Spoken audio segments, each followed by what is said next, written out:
Hai, saat ini Anda sedang mendengarkan seri pengharapan hidup terbitan Our Daily Bread Ministries. Yuk kita simak.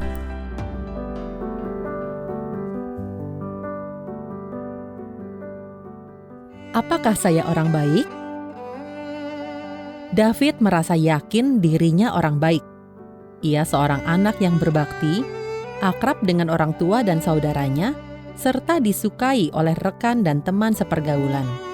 Sebagian orang bahkan suka bergurau memanggilnya Santo David, karena ia selalu tenang dan tak pernah menggerutu apapun yang terjadi. Namun, David sering bertanya-tanya apakah memang benar demikian. Ia sadar bahwa dirinya juga punya kekurangan, tidak sabaran dan sering mudah emosi terhadap orang-orang yang menjengkelkannya. Namun, karena bawaannya memang pendiam, biasanya ia memendam perasaan. David pun bertanya-tanya, jadi apakah aku benar-benar orang baik? Kebanyakan dari kita ingin menjadi orang baik. Tampaknya itu naluri alamiah manusia. Mengapa?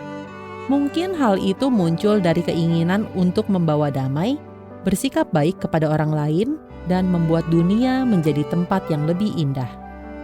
Mungkin kita dibesarkan dengan keyakinan bahwa menjadi orang baik adalah hal yang benar. Kita juga diajari bahwa orang baik akan mendapat pahala berupa kebahagiaan, kemakmuran, bahkan kehidupan yang lebih baik setelah meninggal dunia. Namun, seperti apa baik itu? Apa sebenarnya arti menjadi orang baik? Mari kita renungkan beberapa pengertian istilah ini. Menurut sebagian orang, pribadi yang baik adalah mereka yang melakukan apa yang benar menurut hati nuraninya, mengerti sopan santun, melakukan perbuatan baik, dan hormat kepada yang lebih tua.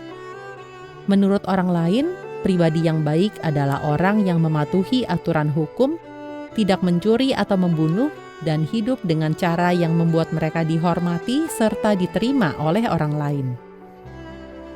Dalam definisi-definisi tersebut, tampak dua pendekatan umum tentang pengertian baik, yaitu mengikuti kata hati nurani dan mematuhi aturan-aturan serta etika dalam masyarakat. Mari kita telaah lebih jeli. Hati nurani dan hukum. Seberapa baikkah itu? Hati nurani atau kesadaran batin manusia tentang benar dan salah biasanya menjadi kompas moral utama dalam hidup ini. Hati nurani membuat kita mampu membedakan benar salah dan mengarahkan kita untuk memilih yang benar. Namun, pernahkah Anda bertanya-tanya dari mana asal hati nurani? Apa yang menjadi tolok ukurnya?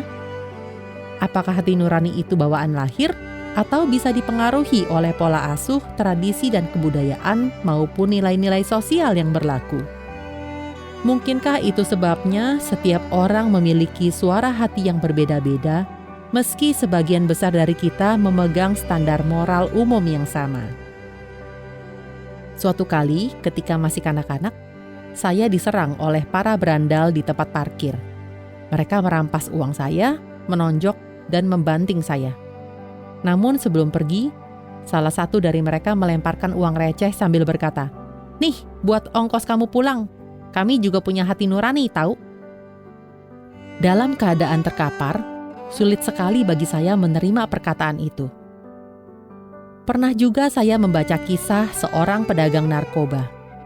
Ketika ditahan, ia mengaku punya hati nurani.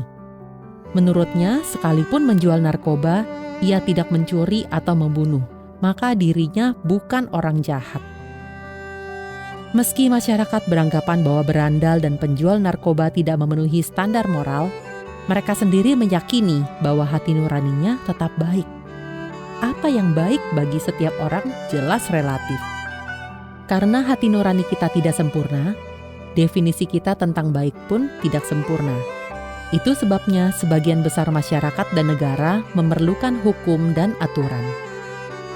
Ada hukum yang ditegakkan secara resmi oleh pihak berwenang. Ada pula aturan yang tumbuh dan terpelihara dalam kehidupan rakyat.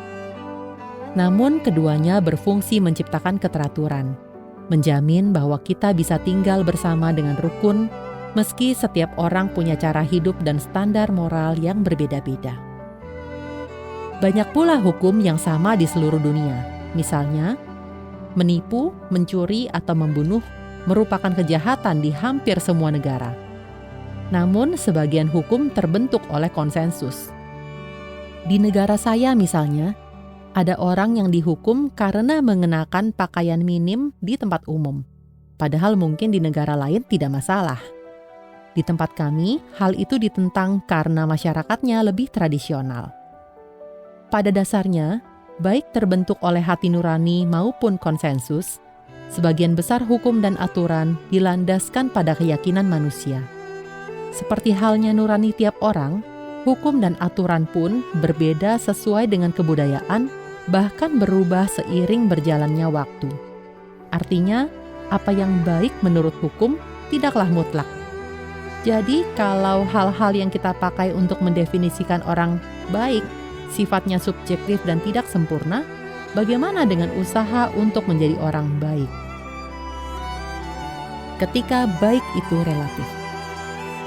Mari kita renungkan apa yang terjadi ketika setiap orang punya definisi baik yang subjektif dan tidak sempurna. Ada beberapa kemungkinan. Pertama, kita memilih aturan-aturan sendiri.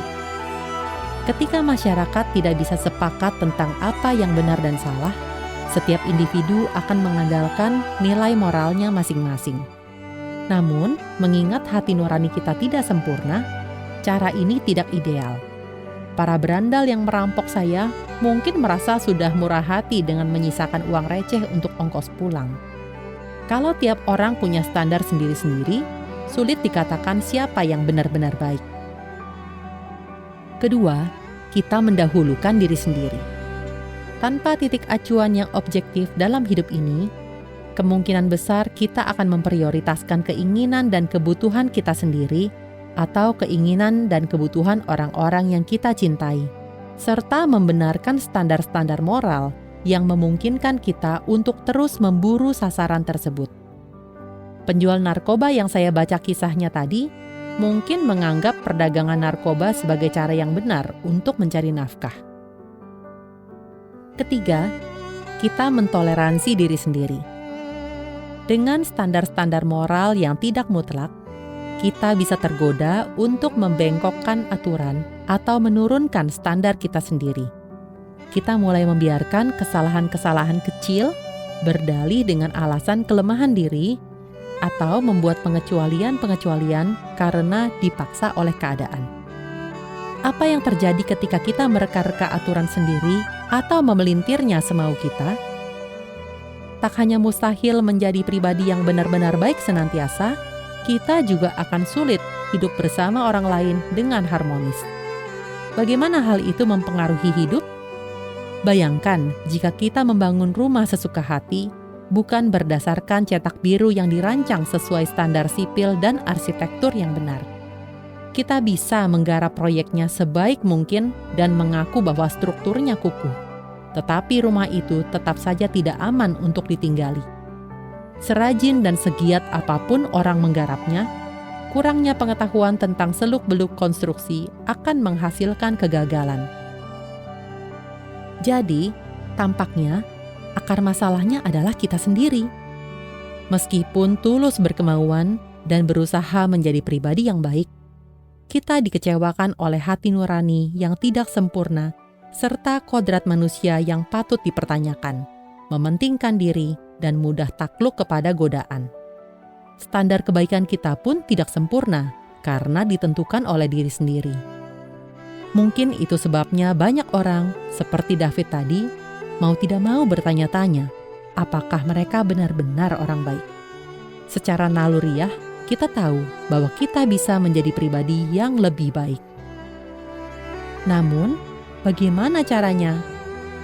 Jika hati nurani dan hukum tak dapat diandalkan, dan upaya kita untuk menjadi orang baik jauh dari sempurna, bagaimana kita bisa menjadi pribadi yang benar-benar baik? Contoh kebaikan yang sempurna. Sampai di sini, kita sudah menelaah apa artinya menjadi orang baik dari perspektif manusia. Mungkin kita bisa merenungkan persoalannya dari sudut orang lain dan bertanya, siapakah yang lebih layak serta mampu menentukan apa yang baik? Lihatlah penggaris yang kita pakai untuk mengukur berbagai benda. Penggaris adalah standar fisik yang kita jadikan tolok ukur untuk menentukan panjang suatu objek, misalnya meja. Namun, kita tahu bahwa penggaris pun tak selalu dapat diandalkan. Penggaris yang satu mungkin menunjukkan bahwa panjangnya 1 meter, sementara penggaris lain mungkin menunjukkan angka 1,05 meter. Bagaimana kita tahu mana yang akurat? Lebih lagi, bagaimana kita tahu seberapa panjang sesungguhnya 1 meter itu? Selama bertahun-tahun, jawabannya terletak pada Arsip Nasional Prancis di Paris. Di sana ada sebatang logam khusus yang panjangnya dijadikan standar universal mutlak untuk 1 meter. Batang inilah tolok ukur yang menjadi penentu semua penggaris. Adakah standar seperti itu untuk kebaikan? Adakah seseorang yang sempurna kebaikannya sehingga mampu menilai apa yang baik dengan tepat? Alkitab yang menjadi landasan iman Kristen memberitahu kita bahwa pribadi itu ada, Allah Sang Pencipta. Menurut Alkitab, Allah ini yang menciptakan segala sesuatu bukan saja baik, melainkan juga mutlak, tak pernah berubah. Oleh karena itu, dialah standar kebaikan yang hakiki dan sempurna. Alkitab juga mengatakan bahwa Allah ingin kita mencerminkan karakternya yang sempurna. Karena itu, Dia menciptakan kita dengan hati nurani untuk membedakan benar dan salah.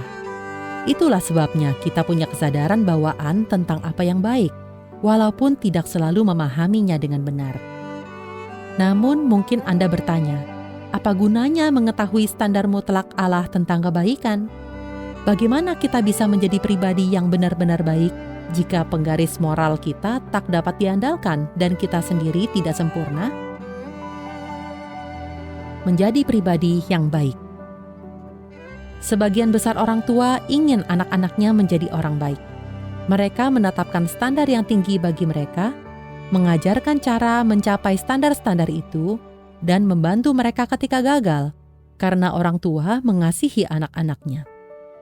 Demikian pula Allah, sebagai Bapa Surgawi yang mengasihi kita, sangat rindu agar kita menjadi pribadi yang baik. Namun Dia tahu bahwa kita tidak sempurna dan takkan pernah berhasil dengan usaha sendiri. Jadi, Dia menolong kita dengan cara yang istimewa. Alkitab menjelaskan bahwa Dia mengutus putranya, Yesus Kristus, ke dalam dunia ini sebagai manusia. Yesus mengalami penderitaan dan kesukaran seperti kita, tetapi hidup dengan sempurna sebagai pribadi yang mutlak baik. Cara hidupnya berkenan kepada Allah. Dia menaati Allah dalam seluruh perbuatannya. Yesus mengasihi kita dan menginginkan kita menjadi pribadi yang sempurna dan dapat diterima oleh Allah. Maka Dia mati menggantikan kita, menanggung hukuman atas dosa dan segala kesalahan yang pernah kita lakukan. Alhasil, siapapun yang percaya kepada Yesus dan menerima karyanya akan diampuni. Selain itu, jika kita percaya kepada Yesus, kita diberi kekuatan untuk mengalahkan natur kita yang tak sempurna dan mengikuti standar kebaikan Allah yang sempurna. Yesus juga bangkit dari antara orang mati sebagai bukti bahwa Allah menerima pengorbanannya. Alkitab berkata, Kristus telah mati sekali untuk segala dosa kita. Ia yang benar untuk orang-orang yang tidak benar, supaya Ia membawa kita kepada Allah. Ia yang telah dibunuh dalam keadaannya sebagai manusia, tetapi yang telah dibangkitkan. 1 Petrus 3 ayat 18. Saya tahu, kebenaran ini mungkin sulit dicerna atau diterima, tetapi semoga Anda bisa merenungkannya lebih lanjut.